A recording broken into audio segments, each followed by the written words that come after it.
where we aim to bring you ideas and thought leadership on how to create commercial conversations with your target audience more effectively. So today's topic is a day in the life of an SDR.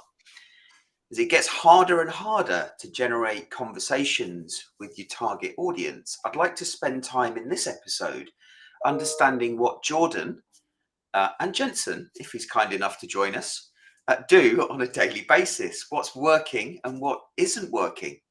What are some of the wins you've had recently and how did you get them? So before we get started, I'm your co-host, Alex Abbott, founder of Sapiro, creator of the Conversation Operating System. Oh, Jensen, nice of you to join us this morning. Jordan, do you want to introduce yourself? Yeah, sure thing. So I'm Jordan Abbott, the sales poet. Welcome. Jensen. Hi all, Jensen Abbott, BDR at content.ai. Pleasure to be here this morning. Yeah, nice to have you. Thanks for being punctual. So let's kick things off. Who wants to go first? As SDRs? So you're both SDRs. What's working for you? Or if you think about the last week or two and you look back, what are some of the things, the really practical things that you've done that have managed to get you a meeting? Who wants to go first? Don't all rush at once. Go on, Jordan, I'll leave it to you. Yeah, sure thing. So I think for me, there's three things that have been sort of leading the way in terms of actually, booked meetings in the calendar.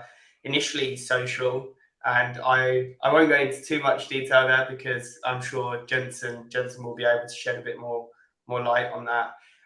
But the other two being leveraging video in follow-ups. So once I've noticed that someone has watched my video, screen sharing the notification that shows that they've watched X%, whether it's 100%, 50%, 80%, and then just saying, hey, I noticed you watched this much of my video. Would I be right that it is a problem that you're looking to solve for? Or conversely, I assume it didn't quite resonate. Out of curiosity, what challenges are you currently looking to solve for? So that's one of the things. And then the second thing, which has been a test that I've been running recently, is sort of switching the narrative of my messaging from ROI or value-focused, value-led messaging to COI, which is the cost of inaction. So we know that close rates have dropped by 42% in the last 2 years alone. There's a nervousness in businesses surrounding making an investment, partly because resources are pretty bare.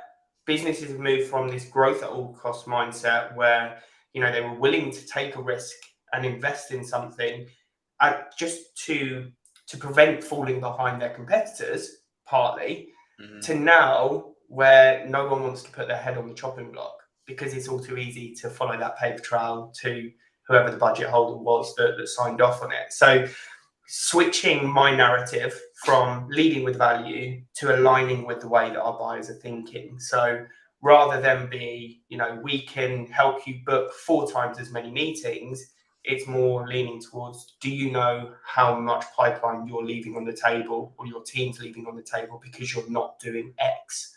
Right. And then I also created a really simple calculator just in an Excel spreadsheet showing the current state based on industry averages and then the future state based on the benchmarks and uplifts that could be expected. Sharing that, obviously setting up all the formulas so it will dynamically calculate that cost of inaction or the missed opportunity cost, and sort of showing that within the message that I share, and just ask if they want me to share it, and they can actually input their own data and calculate what the exact opportunity cost is for them.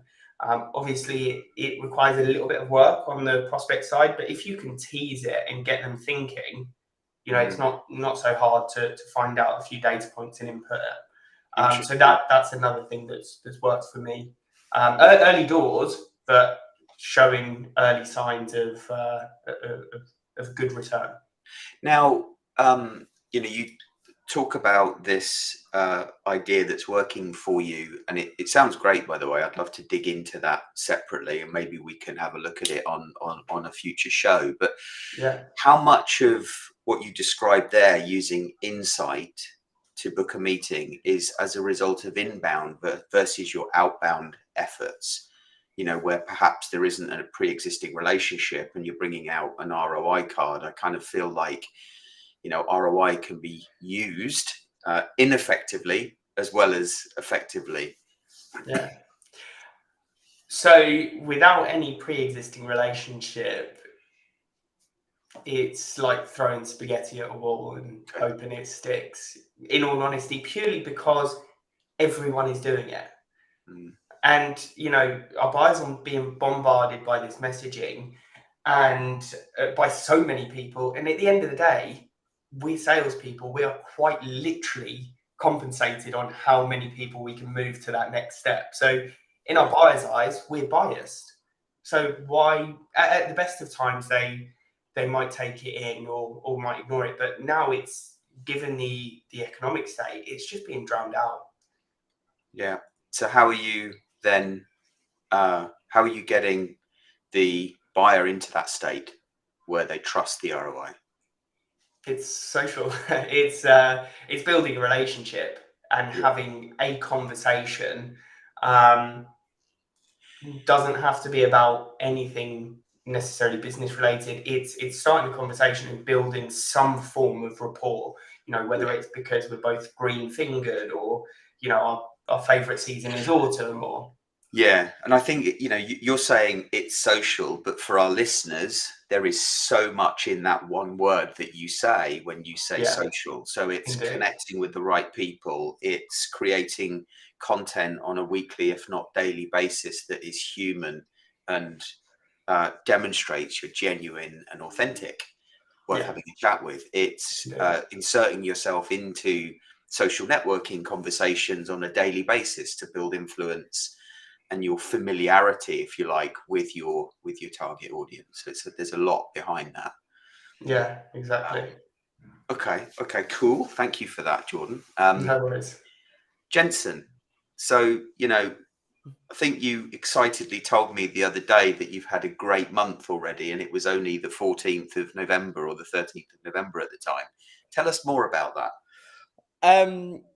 Yeah, no, look, it's kind of I'm having a very, very nice month or very good month. And it's purely down to I would say also reflecting on or realizing actually I could pick up the activities that I'm able to do on social to be able to get me to this kind of level that I'm at where I'm having a good month. And it echoes exactly what Jordan has said and exactly the points that you added in also inserting yourself into these networking conversations. But also, I think if you're not comfortable posting, although I like to say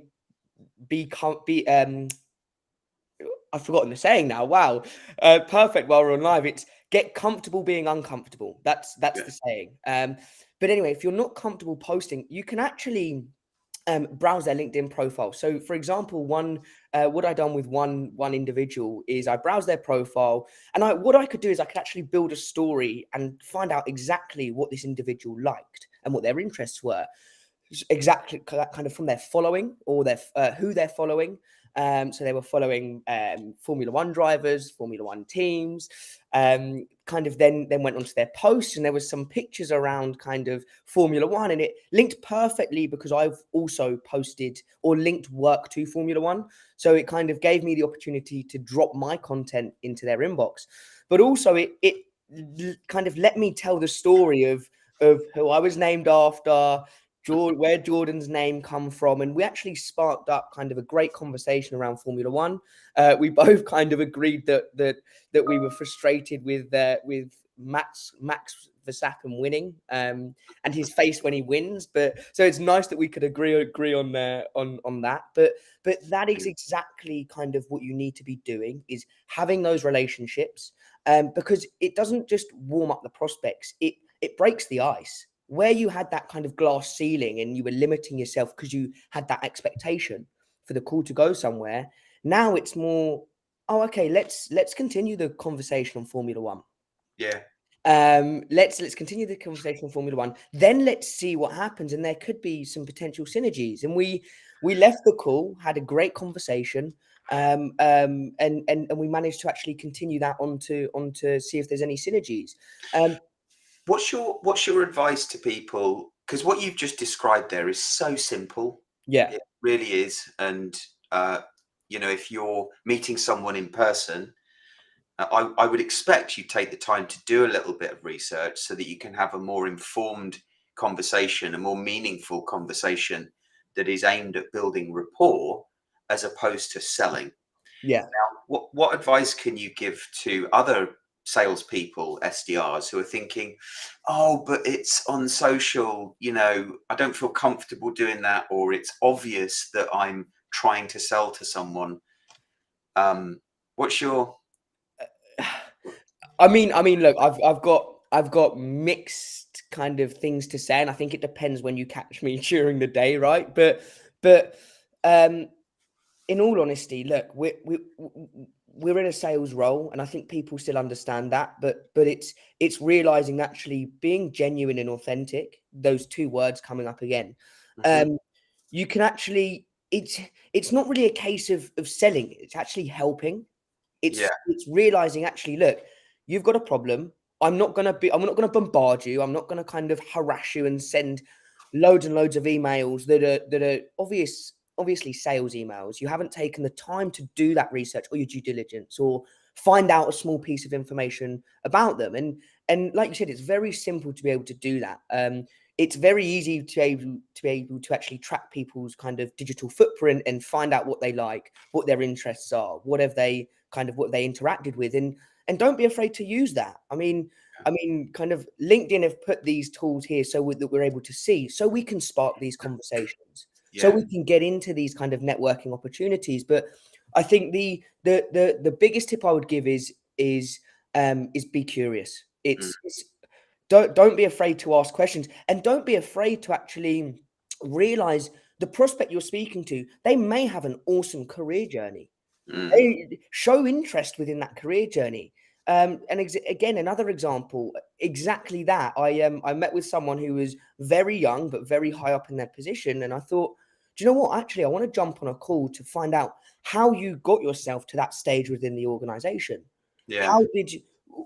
What was your career plan like? Did you kind of just fall into it by luck, or did you actually have a dedicated plan out? And again, we had that conversation, and then we were able to actually have a conversation about if there's any synergy. Yeah, and it's worth noting these aren't just direct messages you're sending; these are also comments that you're making on and around their content or other content. Exactly that. And I think kind of we've had conversations before where my comments have dropped within a week, and that does honestly, it affects your performance, and people do see that. So this week I've made sure to kind of pick up my commenting again. If people have commented on my posts, reply to the comments within a certain amount of time, but also return the engagement. I think kind of social selling as a whole is a two-way stream. It's not just expect. You've actually got to give. So I'm going to jump in there because we are coming to the end. Jordan, I don't know if you had anything to add before we wrap up here. No, I think we've covered quite a bit there. Yeah. So in summary, be more social on social. Video, and leverage video to use that as a way to engage and empathize with your audience and get a complex message across succinctly. Cost of inaction is a great idea, Jordan. I'd love to dig into that. And then Jensen, you've had a great month, it sounds, because you've been social on social. You've been curious, genuine, and authentic as opposed to salesy. And you're selling, your company's selling to brands, and it's big ticket stuff, right? 100K or more average order value. And so, high level, how many meetings have you scheduled this month? This month so far, I'm guessing you're going to want just totally outbound itself. Yeah, just total number. 6, 8. I'm going to count 13, but one was 13. One was a phone call. We'll count it. Number of qualified opportunities in there? In there, I would say right now there's 2 with 2 more further qualification needed. So 2 qualified opportunities, 13 meetings in 2 weeks. I think, for a large ticket piece of software, content management system, I'd say that's pretty good going, mate. Well done. Cool. All right. Well, thank you, guys. Great to see you on this fine Thursday morning. Thank you, Jackie and Meg, for your comments. This was Walking Digital Corridors, a day in the life of an SDR. We will wish you farewell and have a great upcoming weekend. Take care, folks. Welcome to our 3rd episode of Walking Digital Corridors, where we aim to bring practical tips and tricks to sales and marketing folks, also customer success, to help them generate conversations with their target audience, something quite difficult for many these days in 2023. And today I'm joined by my 2 sons. Hello, guys. I'm Jordan Abbott. We are, of course, live today from Anticon at the magazine London. Really exciting day. I work at Vidyard currently. I am hosting a session. So if you are in the London area, you want to stop by, then please do feel free. Yeah. If you're listening and you're in Anticon London, join us. Not in person, but live on LinkedIn. Jensen, do you want to say a few words to introduce yourself? Welcome to the first Walking Digital. Thank you so much. Hi all, Jensen Abbott, currently a BDR at content.ai. And yeah, I'll keep it short and sweet. Lovely. So they're the intros. So the topic today is in-person networking. What I'd like to do is hand the floor to you, Jensen, because you have a practical experience that when you did your first in-person networking. I remember you telling me that story. But do you want to share that with our audience? Yeah. Funnily enough, it was actually an Anticon event, which fixed perfectly for today. But yeah, it was. I was very, very kind of early on in my career, very new to sales. And long story short, I found someone that I wanted to kind of speak to, a prospect that I wanted to kind of reach out to in person and have a conversation. But me kind of never doing it before and being kind of new into the water, it was very daunting, very kind of anxious. I was nervous. So I had to build up. How long had you been in sales at that point? Cool. I must have been in sales less than a year. Only it must have only been about 6 months, I reckon. Yeah. 6 months. I was in sales at that point. And it come to the point that I was actually really struggling to try and kind of build up the courage to go over and speak to them. And it actually ended up that I had to down a glass of wine to try and build up the courage to actually go over and speak to this individual. I should probably add it wasn't 8:30 in the morning. It was the evening networking. Yeah. Exactly. But yeah, look, we're kind of feeling nervous, feeling a little bit scared. I guess I was looking to kind of look up to someone at the event that could kind of show me the way of networking, kind of guide me in this direction. And it kind of hit me that actually everyone in the room is in the same position as you. Everyone's a little bit nervous. Everyone's a little bit scared to go over and speak to people. And I think The main reason for that is we try and drive the conversation a specific way, or we would like the conversation to go in our favor. Now, when you put that much pressure on yourself, you actually cause yourself more damage. It's actually better taking your foot off the gas, understanding that actually this is a person. I need to actually kind of relate to them. I need to let me speak to them about a topic outside of work, and then we can kind of bring it into work. So really build that kind of that relationship with the individual. And yeah, I mean, And this, just to provide some context, you're talking about being at a networking event and you've identified someone that you want to have a conversation with. And so it's sort of, you're talking about it from that perspective, right? yeah, exactly that. But what I then soon realized is actually in-person and online networking all link together. So if you imagine kind of like a DNA strand, you've got all these strands coming off. That is how kind of I see my personal brand. And with me networking, I want to be able to create as many links as possible to build relationships so that I have these relationships in my back pocket. I'm able to then have conversations with them, commercial conversations with them. And that's when I soon realized, actually, why don't I kind of step up to the plate myself? Why don't I put myself out there, step out of my comfort zone, and start to learn how I can kind of make the experience more enjoyable for myself, but also for the person that I'm speaking to.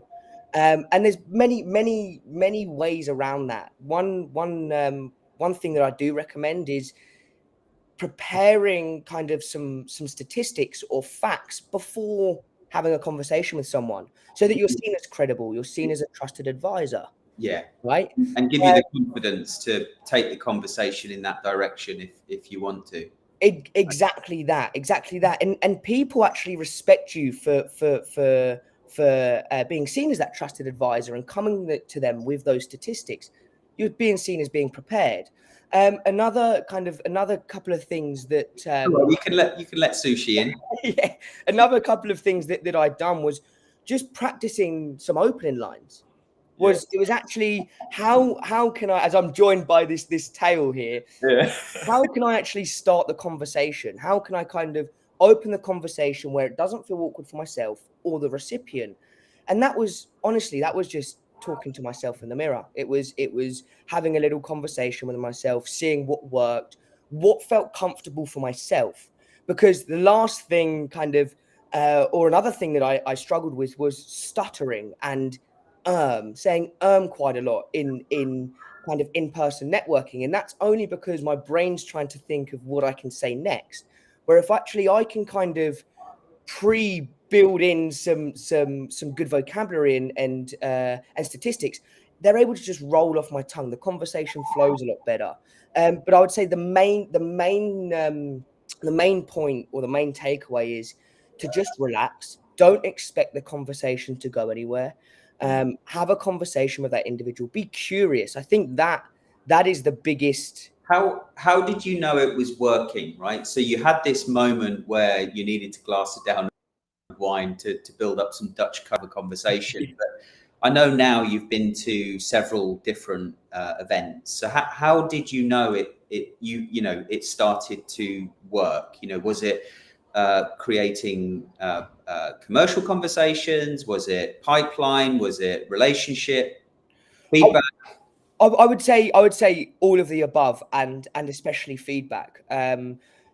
Look, I try and always have a smile on my face. I try to always kind of be happy and approachable, and it's been seen through everything that you mentioned. Feedback. I've had prospects post on LinkedIn, kind of saying, "Hey, look, had an amazing conversation with Jensen at Content.ai at this booth." And it's that sort of feedback where you're able to actually put a smile on someone's day, but also be remembered. Yeah.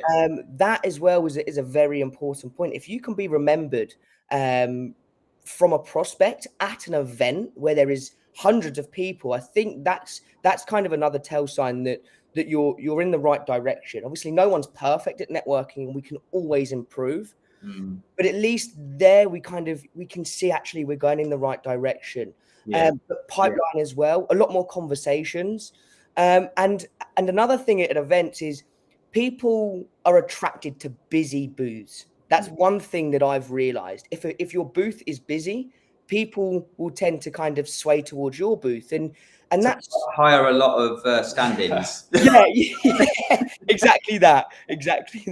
No, but look, I was at an event 2 weeks ago, and the booth was very busy, and I believe there was 5 people around, and I actually opened up the conversation to all 5.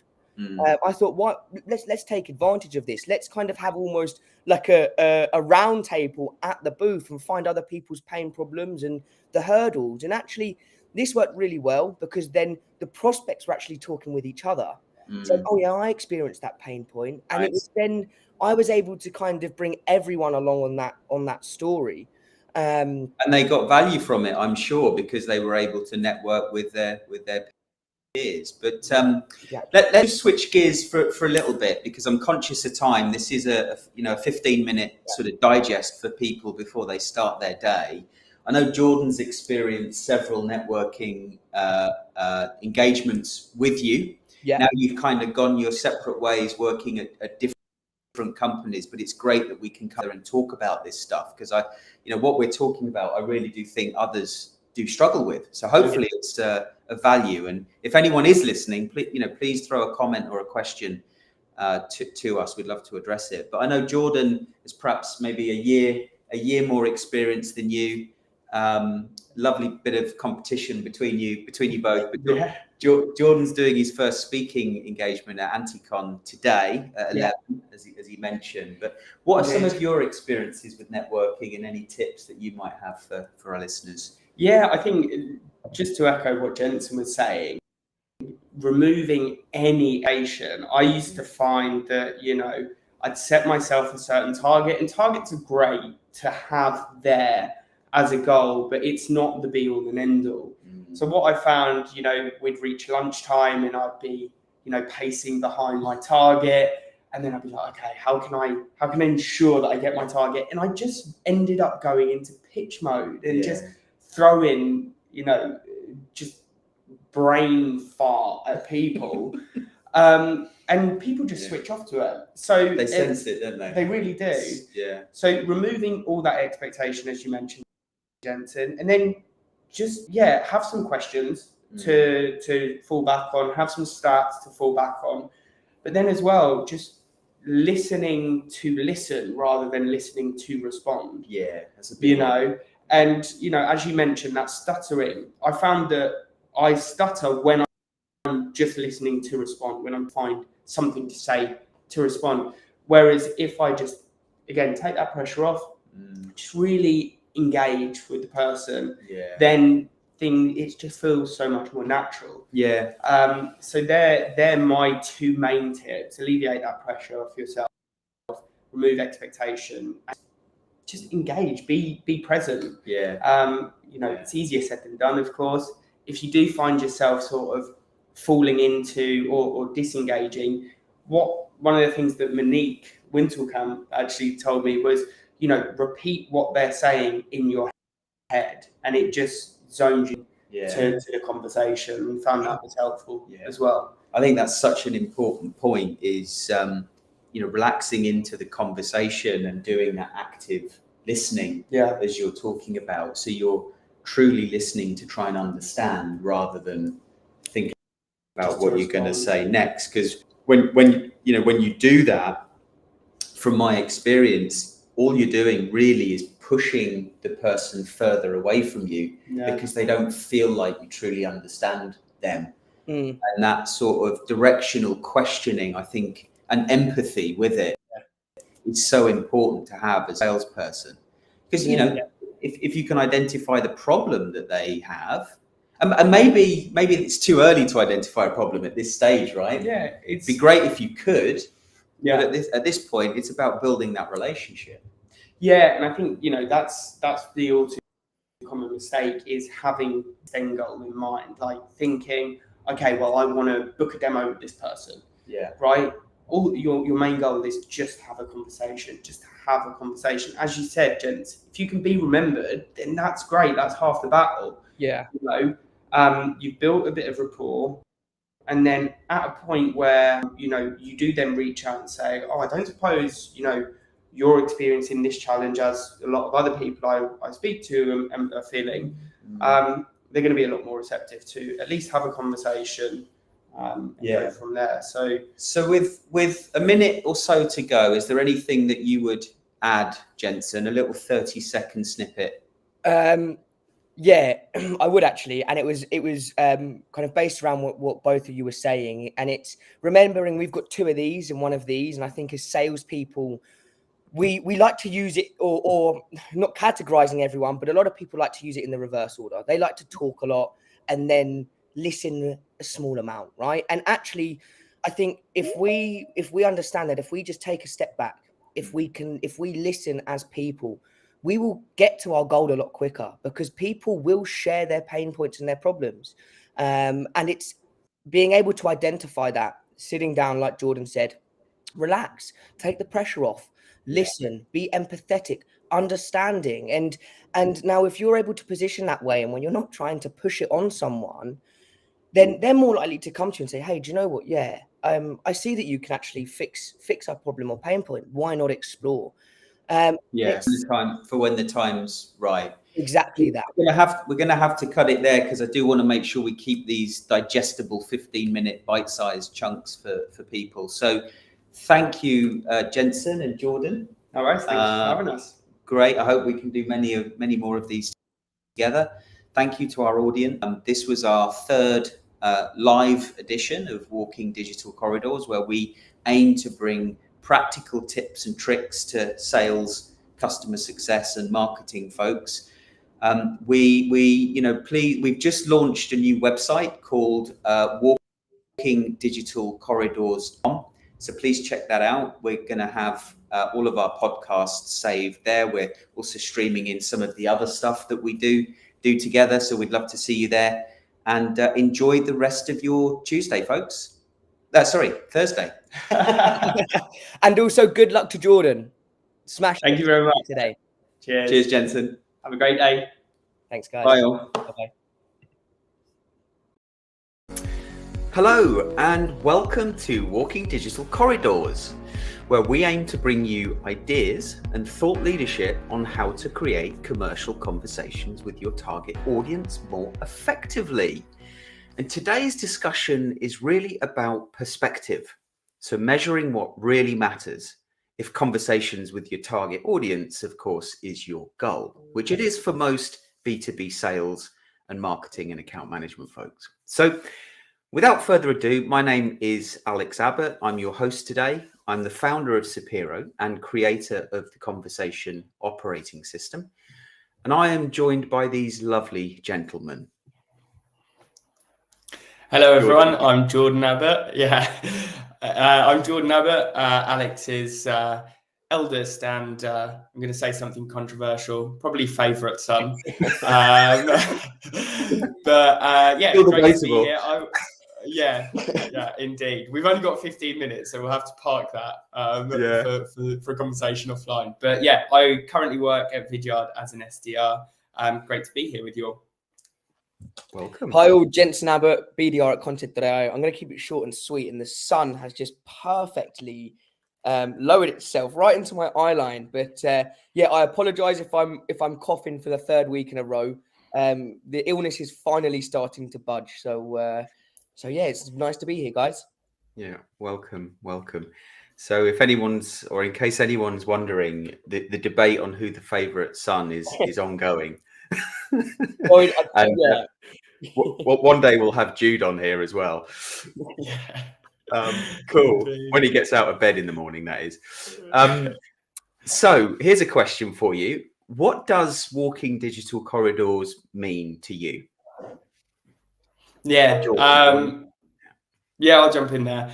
So I think for me, I've only really worked in the corporate world or in the world of B2B sales since COVID. So everything was digital because out of necessity, right? So I don't necessarily think it's a question of digital or not, but more so how we can leverage digital more effectively and almost use it as as a way to bridge the gap between those physical interactions. So, we speak a lot about the fact that we've only got 5% of our buyers' time during their journey. So we need to try and bridge those gaps between the face time that we're actually permitted. And I think digital is a way that we can do that, particularly when we think about, of that 5%, what percentage is actually face-to-face?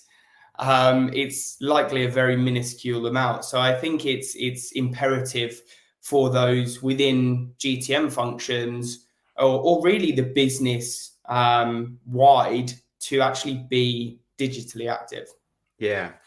I can't help but think back to the year 2000. So the year you were born, Jensen, and a conversation with my manager about what we called snail mail. I don't know what it's called today, but this idea of sending letters, to people that go through the door in an effort to get meetings. And me thinking, but hang on, we're an email marketing company. Yeah, we can send emails and get meetings. And then fast forward to around 2008, 2009, when email and LinkedIn then was the way to get meetings. And with the pressure from my boss then saying you need to make cold calls, and in 2008 me saying, but they don't work anymore. And I lived in a world in recruitment where we were doing 50 to 100 cold calls a day, and it's not effective. Yet we're in 2023 and it feels like cold calling is doing a comeback. And I just find that incredible. Yeah, I think another thing, just to circle back to the snail mail piece, so direct mail, I think it's called now. It feels like, again, that's making a resurgence, perhaps not for the same reasons as cold calling, but I think the reason that direct mail could be effective is because it's personal, right? And Different. as it is different, it's personal, it's a bit more human if it's a handwritten note. And I think that's the reason that it could potentially be effective.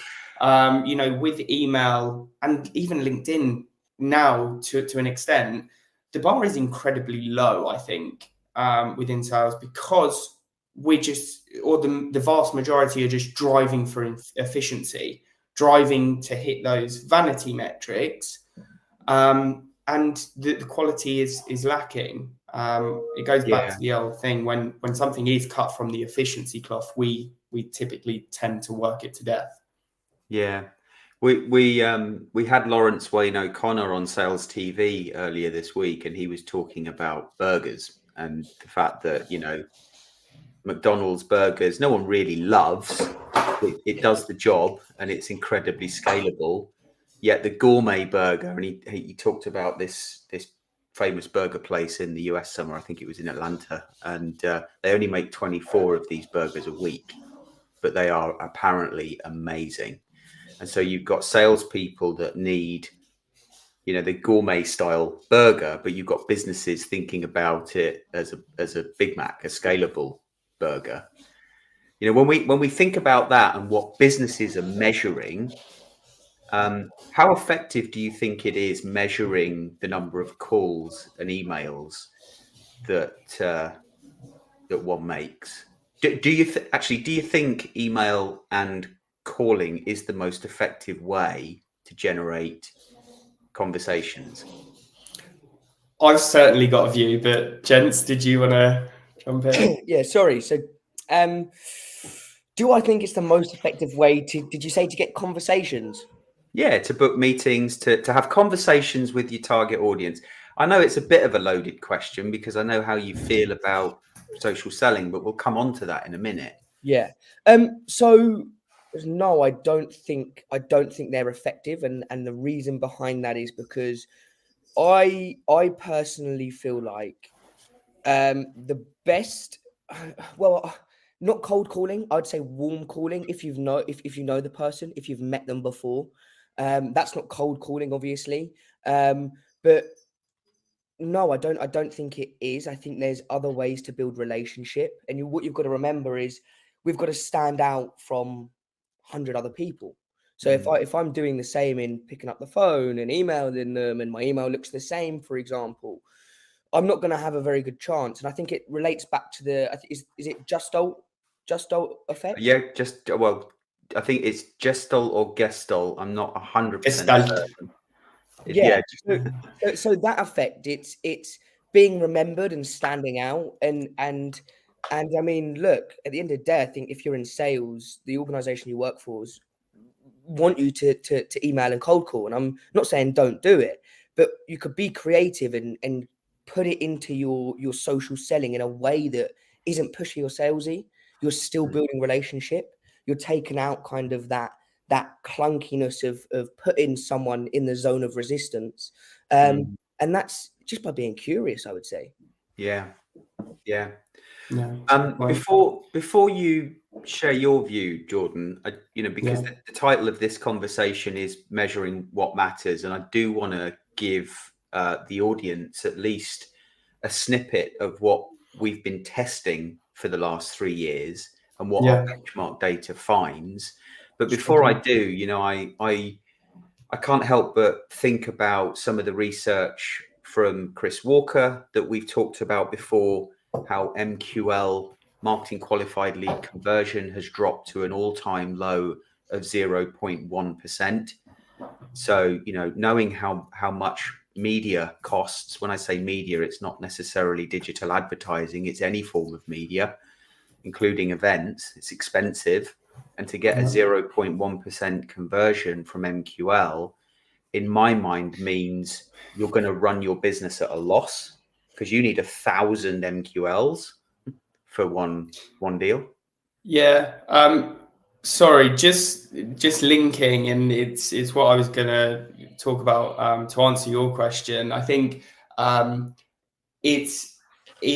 think businesses are stuck between a rock and a hard place, and the reason that I say that is I was having a conversation with a chap called Mike Sutton, and he mentioned about the observer effect. Now, I can't remember who founded it or came up with the idea, but it's this idea that when someone knows that they're being observed, the data is, it's irrelevant, because it's going to be fudged, for use of a better term. It's because you're being observed, you're going to act differently.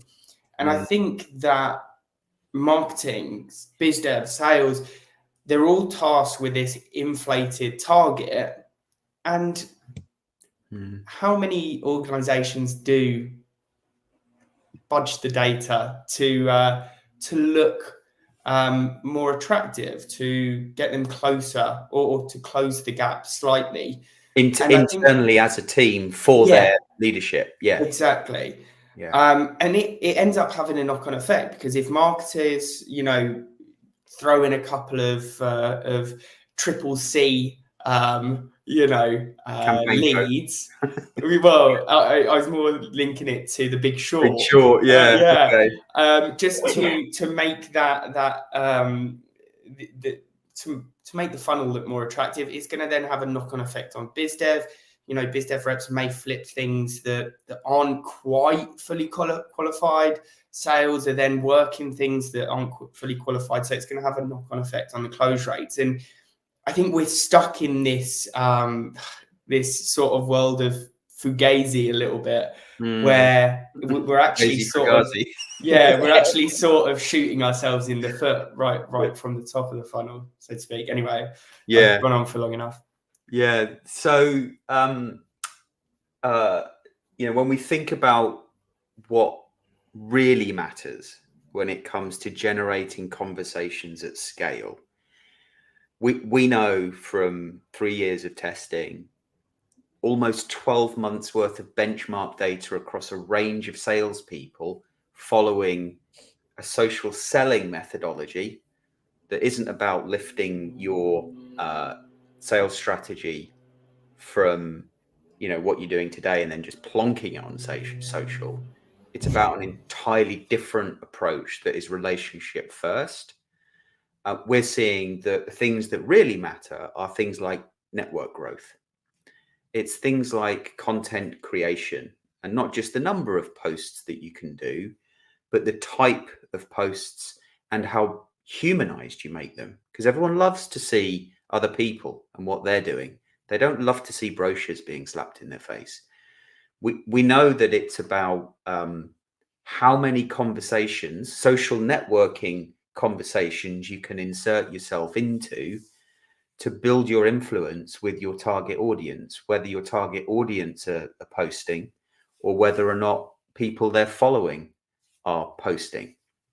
And those things that I mentioned there are the lead measures to building influence and generating conversations at scale, which is why we're seeing on average salespeople following our methodology are achieving a 10.4% call rate with those people that they ask. Now, what I want to do is just kind of help the audience understand how wide that gap is from where you are today to where you need to get to, but also highlight how easy it is to make that transition, because you two are both living proof that it can be done, and you did it relatively easily. So the analogy that I've got in just 1 minute, do you both have to go, by the way, at the top of the hour? I could spare a couple of minutes. I can spare a couple of minutes. Yeah. Okay. Is as Henry Ford famously said, if I asked the people what they want, they would have said faster horses. Why? Because they didn't care about the horse manure crisis. The disease and suffering was accepted as a trade-off for ensuring they were fed each day and kept warm in the winter, because they relied so heavily on the horse and cart. Social selling isn't just about the car, it's about travel as a whole. And we now have commercial space flight. we you know, people have been put on the moon. So, you know, I think social selling is someone doing the lawn at yours, Jens? Not of mine. So Oh, mine. yours. Sorry, I've got on Yeah. Yeah. Anyway, I mean, it's thrown me a little bit, but the point I'm trying to make is, you know, there's social selling and then there's social selling. There's a massive difference between good and bad, or even good and great. So any final kind of thoughts on that, guys, before we come to a close? Yeah, I think just quickly, I think that social selling as a title does have stigma surrounding it, and that it's not just a channel, it is an approach to building relationships and creating conversations.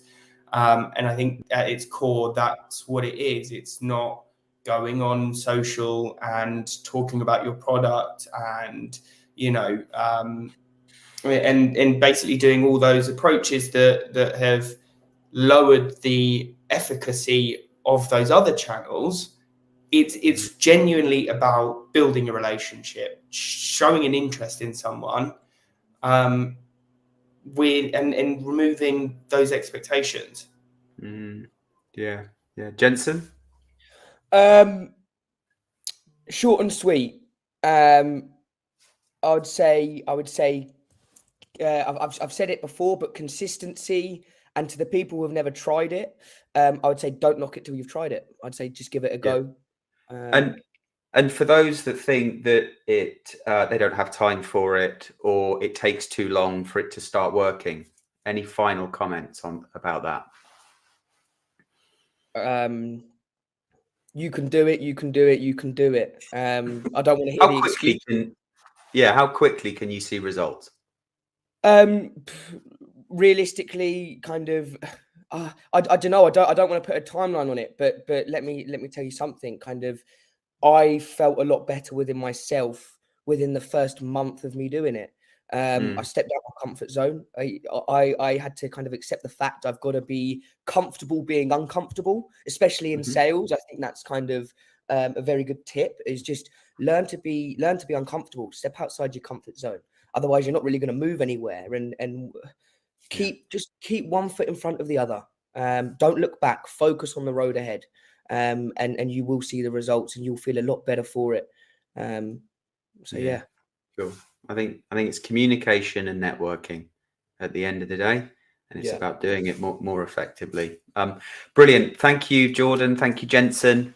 Thank you to our audience, and for those that were commenting, Jackie, Peter, and Ian. Have a great day, guys, and a great week ahead. See you next time on Walking Digital Corridors.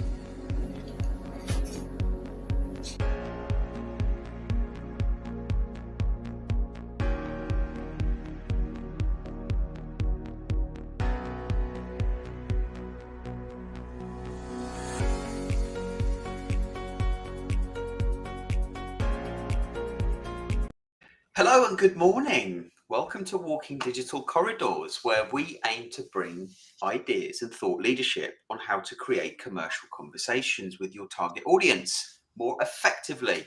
Today's topic is calculating the cost of inaction.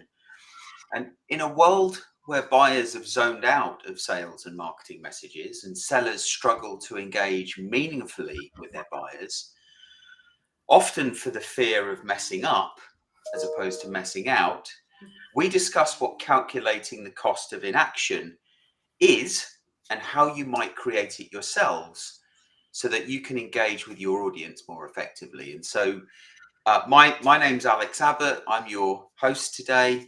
I'm the founder of Sapiro, creator of the Conversation Operating System, and I'm joined by these two lovely gentlemen. Who would like to go first? I will. Hi everyone, I'm Jordan Abbott, the sales poet, should I say. I also... And you know it. And I know it, yeah, apparently so. Recently been made redundant from my previous role, so I am a free agent. If anyone knows of any roles or knows of anyone that knows of any roles, please send them in my direction. Free transfer. Indeed. Jensen. Awesome. Hi guys, Jensen Abbott, BDR at content.ai, and very happy to be here. Short and sweet.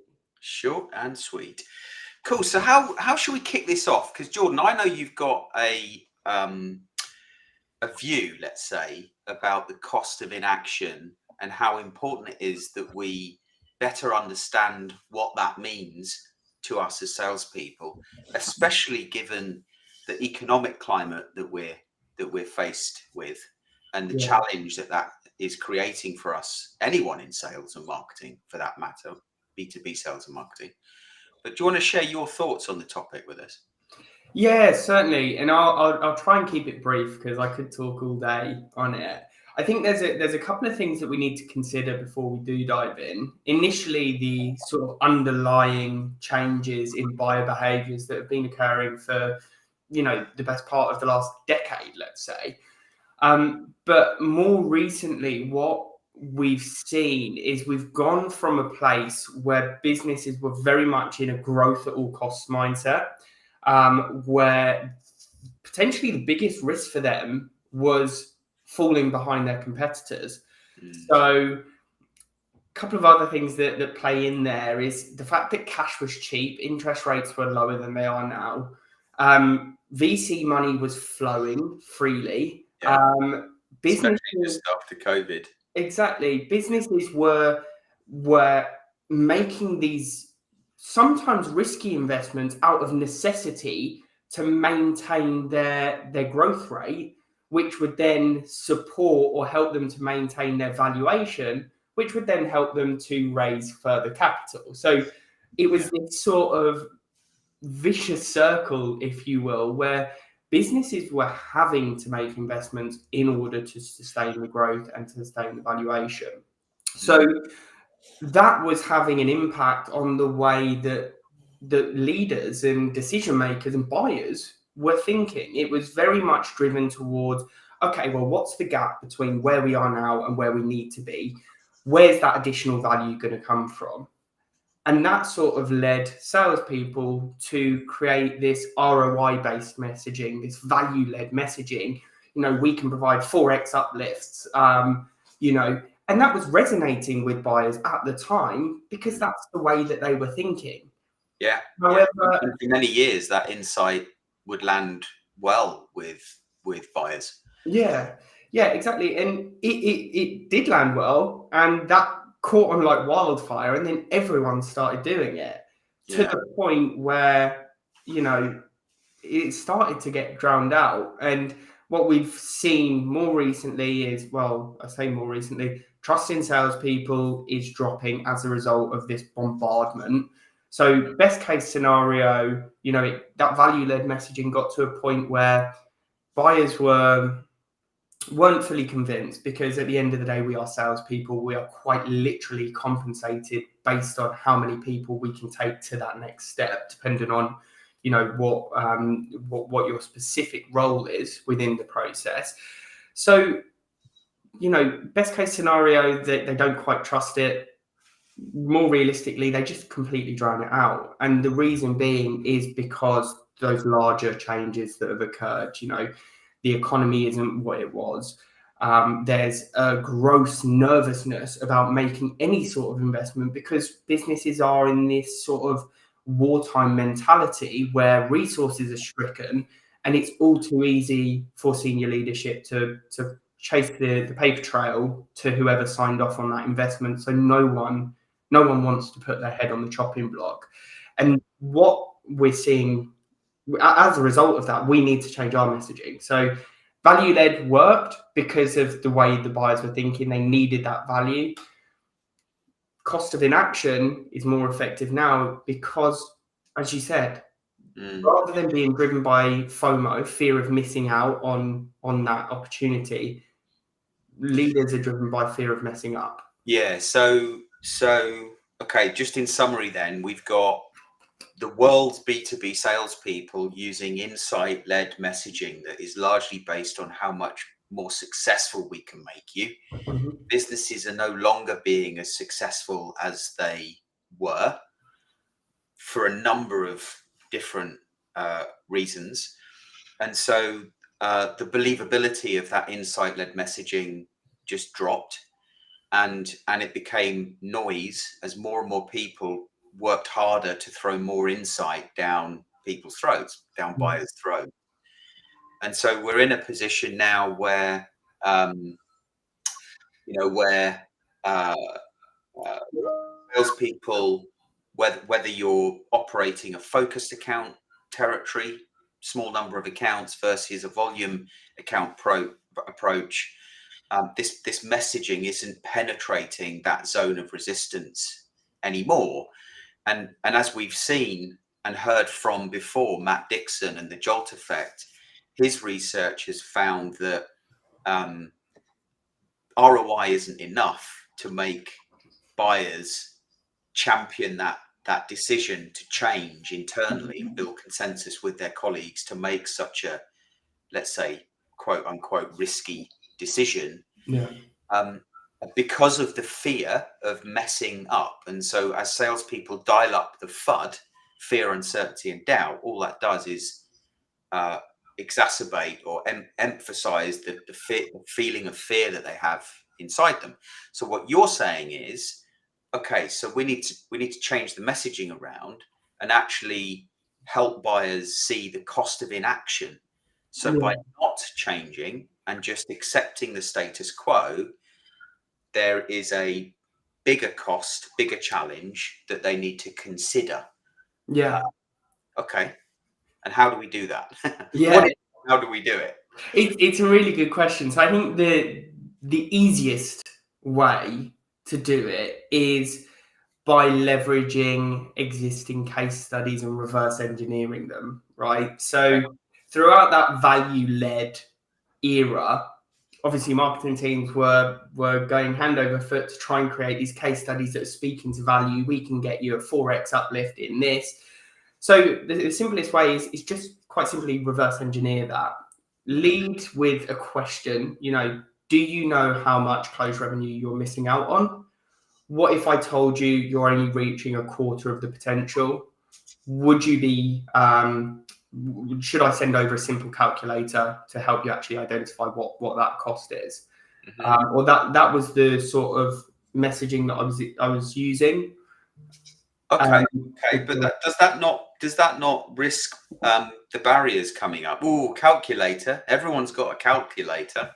How do you? Yeah, potentially. The way that I was doing it was sending over a video talking through the calculator, and I'm talking this calculator is super simple. It's got their current state, future state, based on some uplifts, and there you are including those stats from the case study, because of course you'd need those uplifts to calculate the cost of inaction. So what's the difference between your current state and your future state? Of course, it's another thing for a prospect to do, but the goal is there to get them thinking. Do you know how much? With a question that's aligned to the way they're thinking. Do you know how much revenue you're missing out on? That's on the forefront of every sales leader's mind, I would imagine. Okay, so case studies are highlighting the potential future state. Mm-hmm. What if you had benchmark statistics, like a year's worth of data? Well, yeah, exactly. You know where I'm going with this. I You know, do, yeah. with what we do at Sapiro, providing a form of social selling and influence, so that the people can create commercial conversations at scale. You know, we've got a year's worth of benchmark data that shows that salespeople can generate conversations with more than 10% of those that they ask within their target audience. They can penetrate their territories 15 times more than using traditional approaches, and engage with 6.4 times more stakeholders within each active account. And we're not even trying this approach yet, as you're talking about, this cost of inaction approach. I'd like you to help me to create that for Sapiro whilst you've got a little time on your hands before you get another job. Cool. Jensen, what are your thoughts on this? You work at an organization that sells a content management system, and your average order values can be 6 figures. So what are your thoughts about what Jordan's talking about? Sorry, excuse the cat that's now coming to say hello. I feel a bit like Dr. Evil now, sitting here with the cat. No, look, I think it would be very. It's how you stroke it. Yeah, yeah. I think it'd be very, very beneficial in the fact that, look, even kind of messaging or emails that I try, I know that value-led stuff doesn't work, because it is exactly the same as what the other 100 people that are trying to reach out to that same person are doing, right? It's the look at this. When you say value-led stuff, you mean that insight messaging. Yeah. So I mean, like the statistics. And what's working for you is a more relationship-first approach. Yeah, relationship-first approach, but then having this kind of calculation of cost in action, right, would also be would also help, because it would help educate and help them identify where they can make more money and maybe save more money, right? That's what's gonna. Well, I think the point is, you're shining a light on what happens if they do nothing, and they decide not to invest in a content management system with the capabilities that your system has, for example. No, exactly that. And I think it would be great to kind of listen in and see how you two are going to create that for Supero, and how kind of you're going to use the data going forward to actually be able to kind of show that to a potential prospect. Yeah. I think it's very, very interesting, but also what I can't help with just seeing kind of the banner at the bottom. Are you struggling to obviously engage your audience due to the fear of messing up? And really, I sit there and I think, do you know what? I would rather mess up than miss out. And there's a reason for that, because I don't think people would mess up, right? Kind of, you don't really fail, right? You learn. Well, you're talking about yourself as the individual.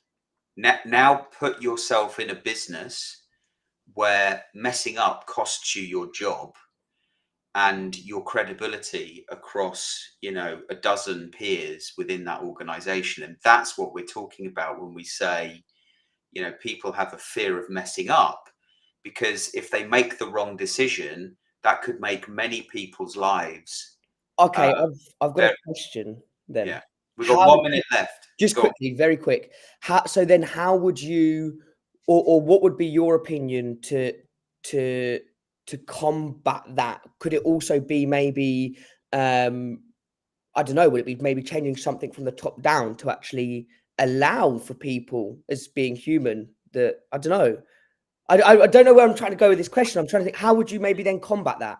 Yeah, well, I know where you're coming from with that question. You're coming from a place of sales, and wanting to allow salespeople to make mistakes and learn from those mistakes. What we're talking about here is very, very different. This is these are buyers within organizations that we're typically selling to, that are in a position of responsibility, and they need to make a decision that is right for the business and either the growth of the business or to protect the profitability of the business. And that's normally a decision that includes 6, 8, 12 or more people influencing that decision. Yeah. So if you mess up in that scenario, you don't get an arm around the shoulder and say, Yeah. "Oh, what did you learn from that?" Yeah. You probably lose your job. Yeah.